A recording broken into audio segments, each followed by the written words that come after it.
দিকে হচ্ছে বৃষ্টি। আর ওই কোনারে আমার বন্ধু আমার বান্ধবী এখানে প্রেম করছে। সামনে দোকান খোলা, দোকানের সামনে আমি দাঁড়িয়ে, আর এখানে দাঁড়িয়ে আমি পাহারা দিচ্ছি যাতে স্যার ওদের না দেখে বলে, তার জন্যে। সো হ্যালো বন্ধুরা, আবার চলে আসলাম নতুন একটা ব্লগ নিয়ে। তো আজকে আমি এত সেজে উঠে যাচ্ছি কমেডি ক্লাস করতে, আর কমেডি ক্লাস শেষ হওয়ার পর আমি যাবো মেলা বাড়িতে ভিডিও বানানোর জন্য। তো তোমরা শেষ পর্যন্ত দেখতে থাকো।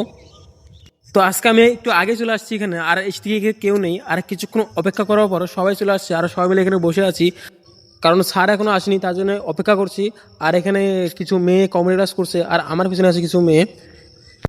আর আমাদের কমেডি ক্লাসও শেষ, আর বাইরে যেতে কিছু প্রচুর বৃষ্টি হচ্ছে, তাই আমরা এখানে সবাই আড্ডা দিচ্ছি।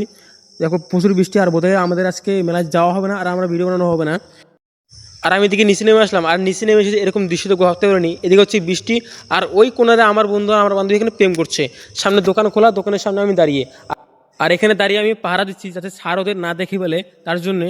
আর আমার পিছনে ওরা প্রেম করছে, আমার দেখে ভালো লাগছে না। साला ये दुख का खत्म नहीं होता बे। আর দোকানের পিছনে এসে দেখি একটা ছাতা পেয়ে গেলাম। এই ভালোই হলো, ছাতা নিয়ে বাড়ি যাবো, ছাতা আনি নেই, আর বৃষ্টি পড়ছে বাইরে, আর চারিদিকে নামছে বৃষ্টি। আর আমার বন্ধু এখানে একা একা বসে মোবাইলে কি যেন দেখছে, ছাতা মুড়ে দিয়ে।